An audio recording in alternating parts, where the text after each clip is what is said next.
ሰላም ጤና ይስጥልኝ። የተወደዳችሁ የሰለዳ ሚዲያ አድማጭ ተመልካቾቻችን እንዴት ቆያችሁ? ለዕለቱ መራርጠን ወደ እናንተ ለማድረስ ያዘጋጀናቸው አዳዲስ ትኩስና ወቅታዊ መረጃዎችን ይዘን ቀርበናል። መረጃዎቻችን እየተከታተላችሁ እስከ ፕሮግራማችን ፍጻሜ ከኛ ጋር እንድትቆዩ ከወዲሁ በታላቅ አክብሮት ጋብዛለሁኝ። ዓለም አቀፍ የትግራይ ምሁራንና ሙያተኞች ማህበረሰብ ጄኤስቲኤስ ህወሓት በፕሪቶሪያ የሰላም ስምምነት ላይ የሚፈጥረው አደጋ እንዲያቆም አስጠነቀቀ። ግሎባል ሶሳይቲ ኦፍ ትግራይ ስኮላርስ ኤንድ ፕሮፌሽናልስ ጄኤስቲኤስ በትግራይ ክልል ውስጥ በቅርቡ እየታዩ ያሉ የፖለቲካ መለዋወጦች ላይ ከባድ ስጋት እንዳለው በመግለጽና በፕሪቶሪያው የሰላም ስምምነት ለማፍረስ የሚደረግ ማንኛውም እንቅስቃሴ በሰሜን ኢትዮጵያ ያለው የሰላም መሰረት ሊያናጋ እንደሚችልም አስጠንቅቀዋል። ጄኤስቲኤስ በዛሬው ዕለት ባወጣው መግለጫ በቀድሞ ህወሓት በኩል የትግራይ ክልል ጊዜያዊ አስተዳደርን በኃይል ወይም በመፈንቅለ መንግስት ለማስወገድ የሚደረጉ ሙከራዎች እንዳሉ በመግለጽ ጄኤስቲኤስ በሁኔታው ላይ ከባድ ጭንቀት እንደገጠመው ገልጿል። እንዲህ አይነቱ በህወሓት የተወሰነ እርምጃ ክልሉን ወደ አዲስ የፖለቲካ ለመረጋጋትና ወደ ዳግም የማያባራ የጦርነት ግጭት ሊያመራው እንደሚችልም አስጠንቅቀዋል። የፕሪቶሪያው የሰላም ስምምነት በ2015 ዓ.ም የተፈረመ ሲሆን ከከባድ አስከፊ ጦርነት በኋላ ሰላምን ለመመለስ ዋና መሰረት ሆኖ እያገለገለ እንደሚገኝም ጄኤስቲኤስ ገልጿል።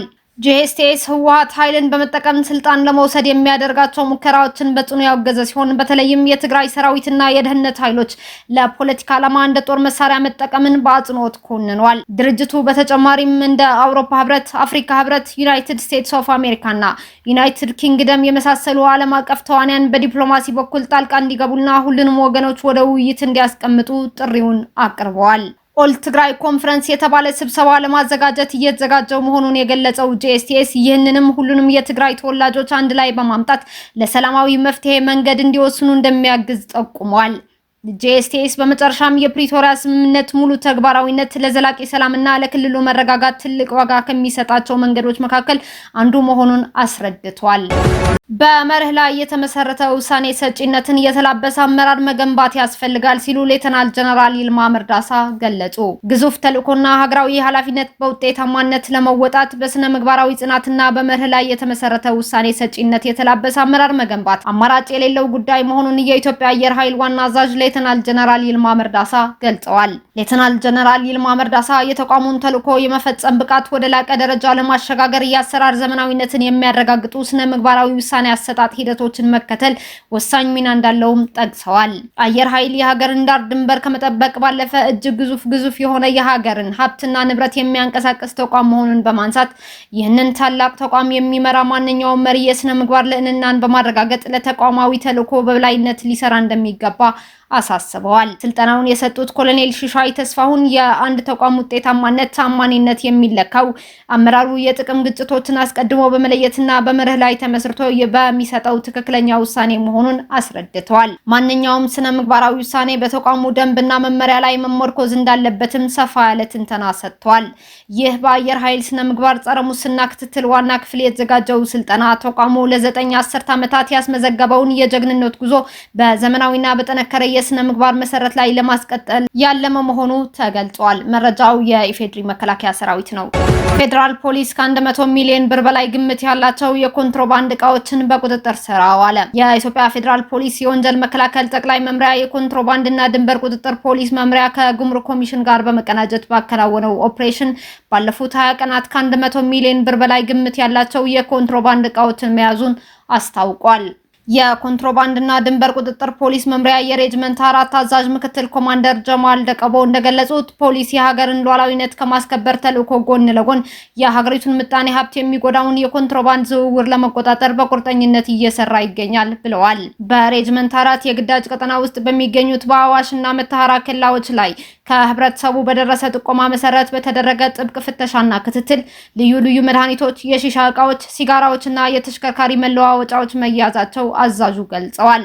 የተያዙት የኮንትሮባንድ እቃዎችም ለአዋሽ ጉምሩክ ኮሚሽን ቅርንጫፍ ጽህፈት ቤት ገቢ መደረጋቸውን አረጋግጠዋል።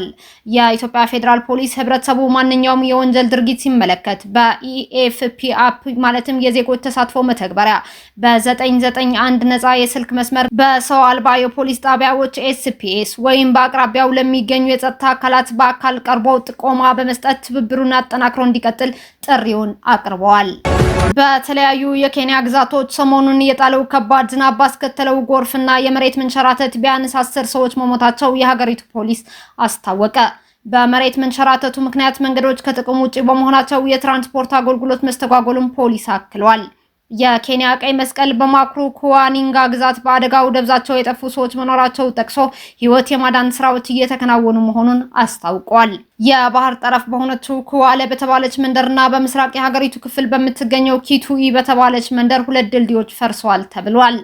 በኬንያ የሚያዝያና ግንቦት ወራት ዝናብ የሚጥልባቸው መሆኑን የገለጸው ፖሊስ አስቀድሞ ወንዞችና ግድቦች ከልክ በላይ ሊሞሉ እንደሚችሉ ማስጠንቀቂያ ተሰጥቶ እንደነበር መገለጹን የዘገቡት ሮይተርስና ዶይቼ ቬለ ናቸው። ኩባ በአሜሪካ የተጣለባትን አዲስ ማዕቀብ ህገወጥና ግፈኛ ስትል አወገዘች። የኩባ የውጭ ጉዳይ ሚኒስትር ብሩኖ ሮድሪጌዝ አሜሪካ ሀገራቸው ላይ የጣለቻቸውን ተከታታይ ማዕቀቦች ህገወጥና ግፈኛ በማለት ተቃውመዋል።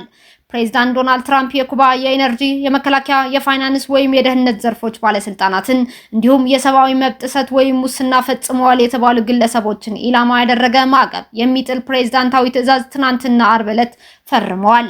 ፕሬዝዳንቱ ማዕቀብ የጣሉት አሜሪካ ወደ ኩባ ነዳጅ እንዳይጓዝ የጣለችውን እገዳ የሚቃወሙ ኩባውያን በዋና ከተማዋ ሃቫና ውስጥ የሚገኘው የአሜሪካ ኤምባሲ ፊት ለፊት ሰልፍ በወጡበት በዓለም አቀፉ የላብ አደሮች ቀን ነው።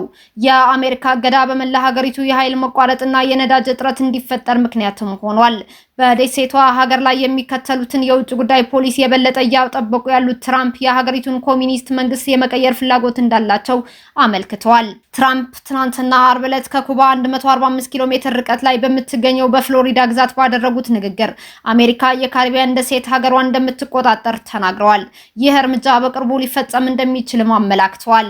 ከኢራን ስንመለስ ከታላላቅ መርከቦቻችን አንዱን ምናልባትም በዓለም ትልቁ የሆነው ዩኤስኤስ አብርሃም ሊንከን የአውሮፕላን ተሸካሚ መርከብ እንዲሄድ እናደርጋለን። ከባህር ዳርቻው 100 ያርድ ርቀት ላይ ሲቆም በጣም እናመሰግናለን፣ እጅ ሰጥተናል ይላሉ ሲሉ ተደምጠዋል። የኩባ የውጭ ጉዳይ ሚኒስትር ብሩኖ ሮድሪጌዝ በኤክስ ገጻቸው ባሰፈሩ ጽሑፍ እንዲህ አይነት የተናጠል አስገዳጅ እርምጃዎች የተባበሩት መንግስታትን ቻርተር እንደሚጥስ ገልጸዋል። ይህ አይነት እርምጃዎች በኩባ ህዝብ ላይ የጅምላ ቅጣት ለመጣል ያለመ እንደሆኑም ጠቅሰዋል። የውጭ ጉዳይ ሚኒስትሩ በሀገሪቱ የተካሄዱ ሰልፎች ቪዲዮዎችን አጋርተውም ህዝባችን ሸብረክ አይሉም ብለዋል ሲል የዘገበው ቢቢሲ ነው። እስካሁን አብራችሁን ከኛ ጋር ስለነበራችሁ እያመሰገንኩኝ በሌሎች መረጃዎች እስክንመለስ እንደተለመደው የሶለዳ ሚዲያ ቤተሰብ በመሆን ላይክ፣ ሼር፣ ሰብስክራይብ ማድረጋችሁን አትርሱ። አዳዲስ ትኩስና ወቅታዊ መረጃዎቻችን በቶሎ እንዲደርሷችሁ የደወል ምልክቷን ይጫኑ። ስኬት፣ ድልና ሰላም ለኢትዮጵያውያን። ሶለዳ ሚዲያ